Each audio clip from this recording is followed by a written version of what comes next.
الرحمن الرحيم والصلاة والسلام على رسول الله وعلى آله وأصحابه أجمعين. Chers amis, c'est un plaisir de vous rencontrer et de vous revoir encore aujourd'hui autour d'une thématique extrêmement importante et structurante pour notre écosystème industriel. Je voudrais d'abord féliciter Industrie du Maroc pour le choix de la thématique et pour l'organisation de cet événement. Des zones industrielles durables, qu'est-ce que ça veut dire? Pourquoi faire? Et d'où va-t-on? On a aujourd'hui une 150 zones industrielles, 152 pour être plus exact, sur une superficie de 12 000 hectares. Et un écosystème industriel qui est en plein boom, en plein développement, avec un besoin qui était estimé il y a 4 ans supplémentaires pour les 5-6 prochaines années de 4 000 hectares environ, et qui va s'avérer largement insuffisant. Nous estimons que pour les 7 à 8 prochaines années, on aura besoin de 12 à 15 000 hectares supplémentaires. On aura besoin de doubler nos capacités d'accueil, ce qui prouve la santé du secteur que nous chérissons tous. La nature des projets a changé. Elle est beaucoup plus intensive, beaucoup plus consommatrice en énergie, beaucoup plus consommatrice en eau. La nature des projets a changé aussi, parce qu'il y a des grands projets qu'on connaît bien, mais il y a aussi plus de 1600 projets petits et moyens qui ont besoin d'une nouvelle forme d'offre en termes d'immobilier et de terrain industriel. Et tout ça nous interpelle pour pouvoir apporter des solutions. Nous sommes dans des conditions assez particulières où nos clients, au niveau mondial, ont de nouvelles exigences en matière environnementale. Ils nous demandent de montrer patte verte. Et ça nous arrange, et ça nous va bien. Aujourd'hui, l'accès aux énergies renouvelables, quels que soient les handicaps, quelles que soient les difficultés, est de toute façon plus compétitif et plus intéressant pour nos industriels que l'accès à l'électricité du réseau. Tout l'enjeu aujourd'hui des 7 à 8 prochaines années pour nous tous, c'est de développer des capacités et une expertise pour pouvoir permettre à nos industries d'avoir accès à cette énergie renouvelable.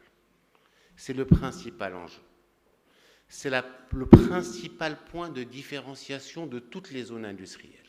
C'est le principal atout, quelle que soit la localisation de cette zone industrielle, et je dirais même, quel que soit son tarif et son prix et l'offre qui y est.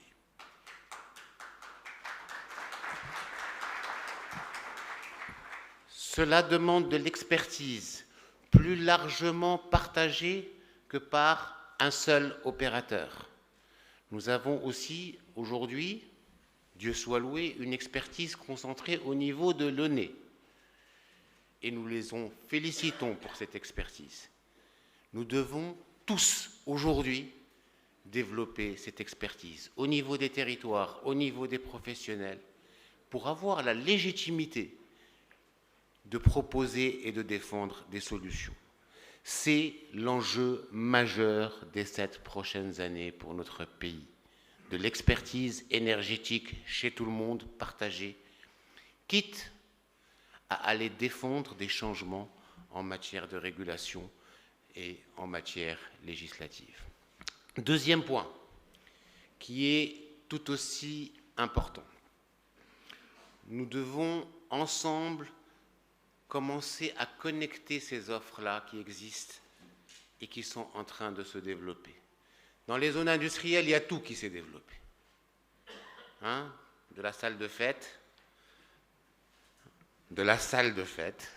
je persiste et signe, à beaucoup d'espaces logistiques, beaucoup de dépôts, beaucoup aussi d'espaces qui sont utilisés pour la logistique à l'intérieur même des usines. Et nous avons travaillé ensemble pour sortir une nouvelle loi qui régit les zones industrielles. Alors qu'est-ce qu'elle dit, cette loi? Elle change de paradigme. Avant, quand on considérait un espace ou un terrain industriel comme valorisé, c'était sur la base du permis d'habiter. C'était la base de la valorisation. Aujourd'hui, la valorisation se définit par rapport au projet qui est déposé au niveau du CRI et qui est validé par la Commission régionale unifiée de l'investissement. On a réalisé le projet totalement ou de manière bien avancée. On est considéré comme porteur qui a valorisé le projet sur le terrain qui a été attribué par la CRUI. Ça, c'est le premier changement de paradigme. C'est la nature et la définition de la valorisation. Le deuxième changement de paradigme, c'est la récupération et le processus de récupération du terrain qui a été octroyé. Avant, c'était un processus qui passait par le tribunal, qui prenait des années, 5 à 6 ans en moyenne, voire 7 pour certains cas. Aujourd'hui, la récupération se fait par le développeur, bien sûr avec des étapes, à travers des commissions, mais se fait directement par le développeur auprès de la conservation foncière, ce qui va nous permettre de réduire les délais à 2 mois. Troisième changement de paradigme, c'est sur la continuité du service. On ne peut plus se permettre d'investir de manière très lourde dans des zones industrielles, leur donner des équipements intéressants qui sont au niveau et au standard de l'époque ou au standard actuel et laisser ça dépérir parce que les copropriétaires ne se mettent pas d'accord entre eux. Donc, troisième changement de paradigme, il y a une obligation de syndic.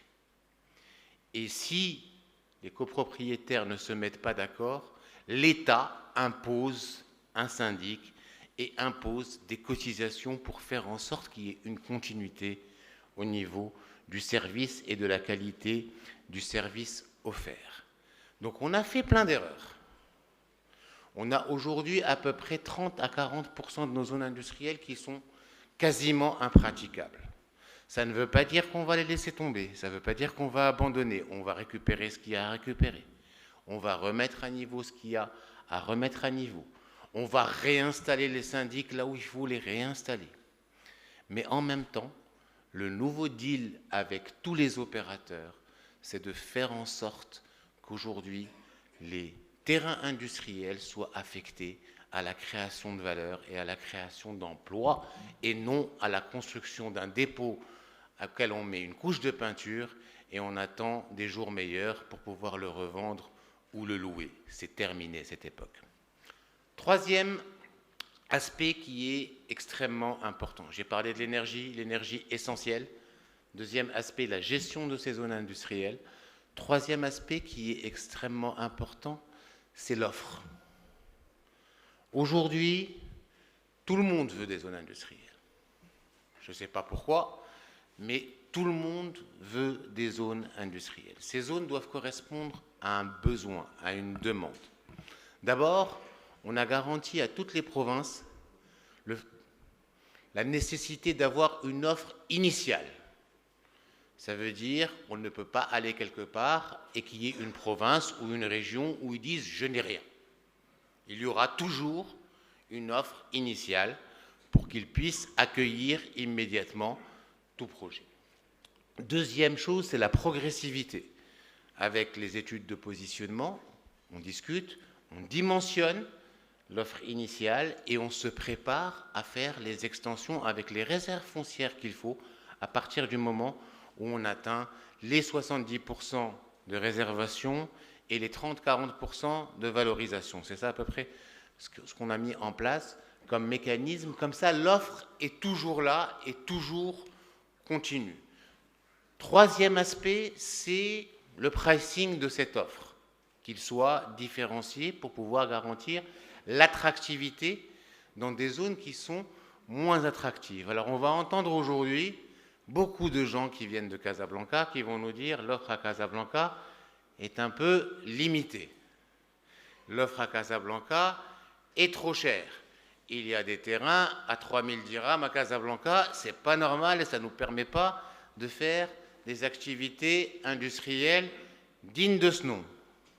Oui, à Casablanca, à l'intérieur de la ville, on est à 3, 4, 5, 6 000 dirhams, notamment à Ensba, et c'est normal.